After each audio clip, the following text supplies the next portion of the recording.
আসসালামু আলাইকুম প্রিয় দর্শক, আজ আমরা জানব বাংলাদেশে 2025 সালে আরাফাতের দিন কোন দিন আমরা রোজা রাখব।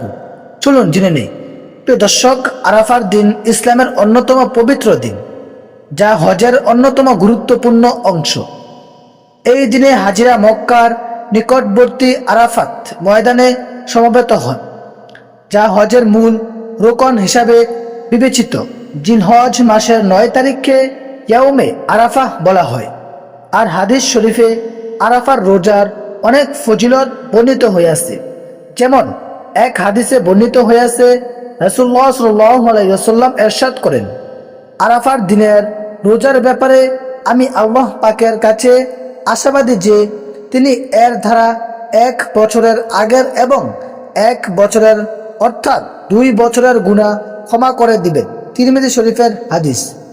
প্রিয় দর্শক, বাংলাদেশে আরাফার রোজা আমরা কবে রাখব, এই বিষয় নিয়ে জনমে এক ধরনের বিভ্রান্তি তৈরি হয়েছে।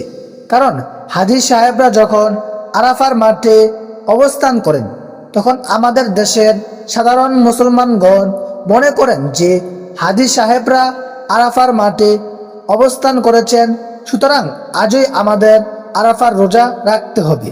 অথচ সময়ের অসম্ভব ব্যবধানের কারণে সৌদির সাথে মিলিয়ে আরাফা রোজা রাখা সম্ভব নয়। কারণ সব সময় চন্দ্র মাসের হিসাবে সৌদির সাথে বাংলাদেশের অন্তরপক্ষে 1 দিনের ব্যবধান হয়ে থাকে। প্রিয় দর্শক, অন্যদিকে যেদিন বাংলাদেশে জিলহজের 9 তারিখ হয়, সেদিন সৌদিতে 10 তারিখ অর্থাৎ ঈদুল আজহার দিন। এই দিনকে সৌদির সাথে হিসাব করলে বাংলাদেশে রোজা রাখা হারাম হয়ে যায়। এইভাবে আরাফার রোজা সম্পর্কে সাধারণ মুসলমানের মনে চরম সন্দেহ, সংশয় ও বিভ্রান্তি সৃষ্টি হয়। এই জাতীয় সকল সন্দেহ, সংশয় ও বিভ্রান্তি দূর করার জন্য আমরা কয়েকটি কথা বলছি। গভীরভাবে পাঠ করলে এই বিষয়ে সকল বিভ্রান্তি দূর হয়ে যাবে এবং সঠিক পথ ও পথটা আমাদের সামনে সুস্পষ্ট হয়ে যাবে ইনশাআল্লাহ। আল্লাহ তাআলা আমাদেরকে বুঝার তৌফিক দান করুক, আমিন। প্রিয় দর্শক, আমরা জানতে পারলাম জিলহজ মাসের রোজা কবে। আরাফার দিনের রোজা হচ্ছে 9 জিলহজ অর্থাৎ ঈদের আগের দিন।